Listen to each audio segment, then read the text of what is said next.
Hey, welcome to this lesson on developing a fit mindset, which will also help with things like overthinking and anxiety. But here I'm not talking so much about a mindset like positive thinking or something like that.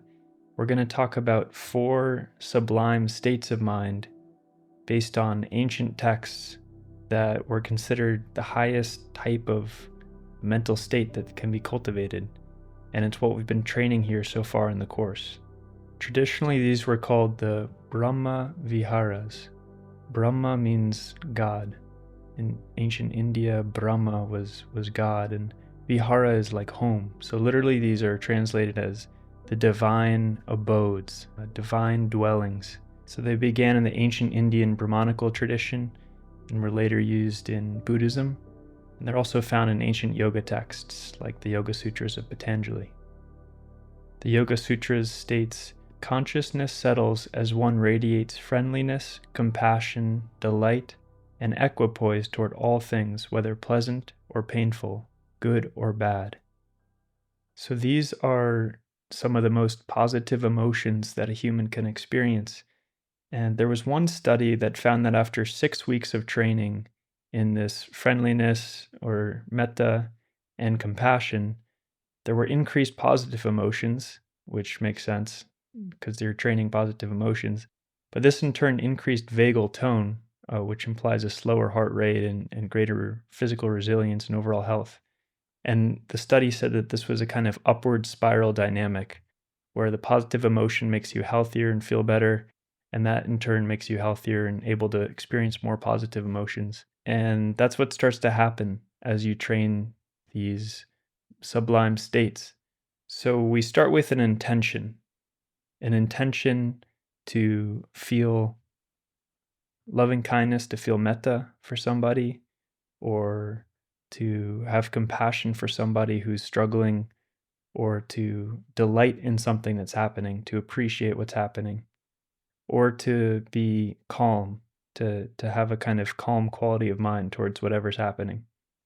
And I'll talk about each of those in detail, but they start with an intention that creates, with continued attention towards it, it creates a state of mind.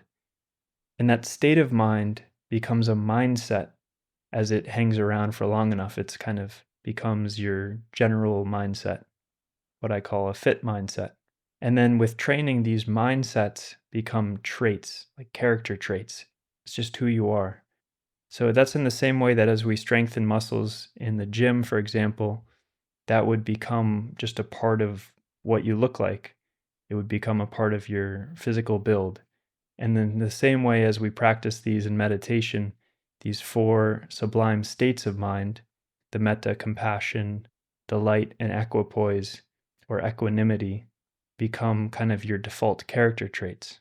So the first sublime state that we've talked a lot about in this course is metta. Also, I call it good vibes, goodwill, friendliness, universal love. It's all those things, and it releases oxytocin in the brain and very quickly rewires our neural connections. As you progress in the training, this feeling might start in the chest area and move up to your head.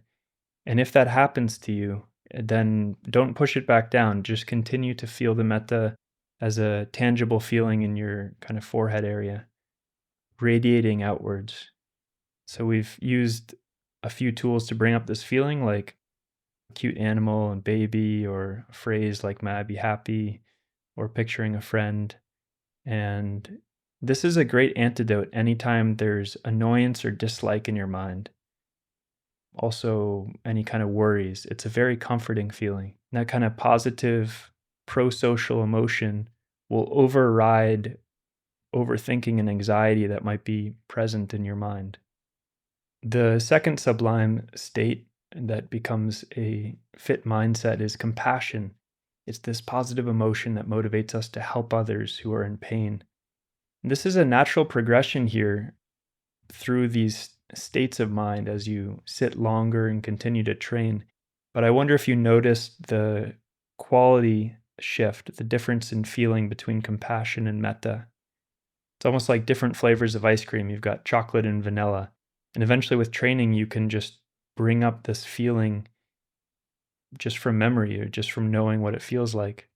But to start to prime the compassion, it helps to picture someone or something like an animal that's suffering, that's in pain, and this feeling of not feeling their pain, but the joyful wish that they come out of their pain, that you'd like to help them. The third sublime state that becomes a fit mindset is delight, traditionally called mudita, and it's also translated as sympathetic joy or just joy. But I like delight. All these words, we don't have direct English equivalents for them because these are like regal states of mind. They can take a little bit of training to develop, even though we'll experience glimpses of them throughout the day. To really prolong these states can take training. But delight, a great way to train it is with appreciation and gratitude, which is what we've done in today's guided meditation. You can also delight in the goodness of others. You can take delight in others' well-being and achievements. And it's a good antidote in that way towards jealousy that we might feel towards others, or dislike and agitation at whatever's happening. It's basically the reverse of that mindset. This is good for overthinking and anxiety in the sense that you appreciate what's here and now. Now, the fourth sublime state is equipoise or equanimity. And this is a quality of mind that's perfectly balanced. The mind's not going to shake at if something comes along that it doesn't like, or pull towards something that it likes. It's very calm and very balanced. Equanimity is different than its near enemy, which is indifference. Equanimity is more everything's fine, whereas indifference is like nothing matters.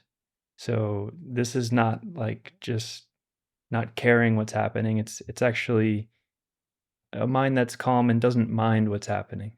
This is again a different flavor of a different texture than the first three. And my teacher, Bhante, said this is the most sublime, tangible feeling that a human can experience. This is a good antidote for judging and agitation that can enter the mind, and in that way, any kind of worries or dislike. And it's what we'll do in tomorrow's meditation.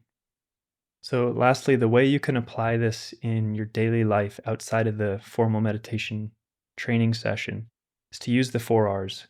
You recognize when the mind is in a contracted state, such as one of anxious thinking or overthinking things. The second R is to release. This means you no longer feed it, and you relax any physical tension in your body that comes with those thoughts. The third R is to relish, which means you invoke one of these sublime states. And for example, if you see somebody who's struggling, who needs your help, you might invoke compassion. You might invoke delight if you hear about a friend's recent, something good that happened to a friend recently. Or equanimity if there's a painful situation that you can't do anything about. So you simply invoke this, bring up that flavor of mind. You can use what's happening currently in your life. You could use a past memory that brings up this feeling, and you relish in that. So you recognize the contracted state, you release it, you relish in the new positive state of mind, which becomes a fit mindset. If you're doing this all day, this just becomes what you're going to operate out of more naturally. And the fourth R is to remain, which means you're really sinking into that feeling. And this means you're running that neural circuitry, and it will run more often, more frequently, and more easily.